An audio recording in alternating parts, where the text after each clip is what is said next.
Hi, I'm Bailey Herman, and I'm interviewing Mindy Parker. She has been teaching for 13 years and is currently at Hunter Elementary.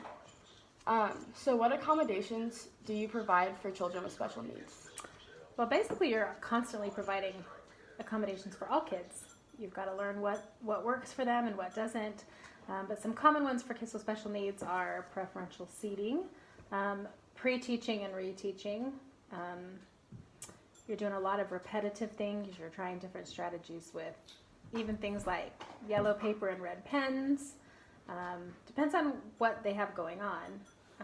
We do a lot of one-on-one work with those kids, but trying to also balance that with them being in the classroom for all of the education you're getting. So it can be challenging. So do you find yourself identifying these kids? Yes, a lot, because I teach such a young age. Oftentimes they are not identified yet. And also the difference in curriculum from kindergarten to first grade. Kindergarten's a lot of repetition and memorizing and spitting things back out, where in first grade you start to see what they really understand.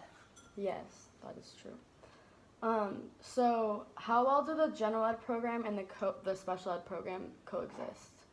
Depends on the kids' needs. You know, the kids that can stay in the classroom and be supported in a classroom, I feel like they coexist better than the kids that have to be pulled. Trying to manage multiple kids getting pulled for multiple reasons and still getting your whole curriculum taught to all of them is very difficult.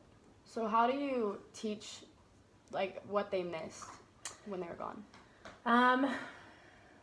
Oftentimes I find myself working with parents. I really try hard to schedule things to where I'm not teaching core instruction when they're leaving. Basically, that's what you have to do. But if they do miss something, you need to either have a parent that can come pull them at a different time, which is also missing something else, send stuff home for them to do, which is hard for a lot of those kids that school's hard for, which is why I feel like really you have to manage when your core curriculum's taught. You've got to have those kids in there for it, which makes it hard. Because our special ed room, we have 850 kids at our school. Okay. So we have 2 special ed classrooms, actually 3. One of them's more of a behavior intervention program. But just trying for them to manage so many kids and not affect people's schedules is really hard. That would be very difficult. So how do they pull all of the kids at one time? No. So usually the groups are leveled, sometimes by grade level, but most of the time by ability level. So it can be multiple grade level children being pulled for the same learning goals. So it's going to affect everybody's schedule a little bit differently. Just because of how our specials, like our PE and music and stuff, hit, most of our grade levels are kind of blocked together. So when you're pulling kids from multiple grade levels, it affects them differently. Yeah. Okay.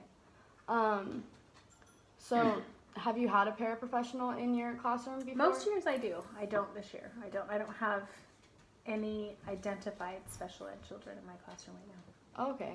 That must be. So really, until they're identified, you are not getting para help in your classroom. Okay. And oftentimes with how our school works, if you have a para, you end up with multiple special needs kids, because we are so limited on the number of paras we have compared to the number of kids we have. Did they ever help you outside of special needs? They do. Obviously, their primary focus is the special needs kids. Depending on the needs of the kids, oftentimes you don't want to make a kid dependent on their para also. So you've got to balance it with, what you have going on in your classroom. So if the kid can work independently, we're going to encourage that as often as we can. If it's a behavioral thing, they're obviously a little more on top of the kid. But ideally, a para helps with that kid, but can also help a little bit around. But just like I said, just depends on the needs of the kid and the abilities of the para. Okay. Sometimes there are paras, I've had a few in the past, that actually disrupt the student that they're working with. Really? It's not a great match. But most of the time, they've been really good. Okay. And then what challenges do you face teaching special needs? If you look at special needs being anything outside of the norm, I think the biggest challenge is basically in a first grade classroom, I'm teaching kids walking in from early preschool ability to a 5th grade ability, and just trying to give every kid what they need. And all the accommodations and the appropriate curriculum and time to instruct it, and all of that's really difficult. And in the meantime, now identifying kids with special needs and providing appropriate documentation and interventions and all of that too is just a lot. It's a lot of management, I guess. For one teacher. Yeah. Okay. Well, that's it. Thank you. You're welcome.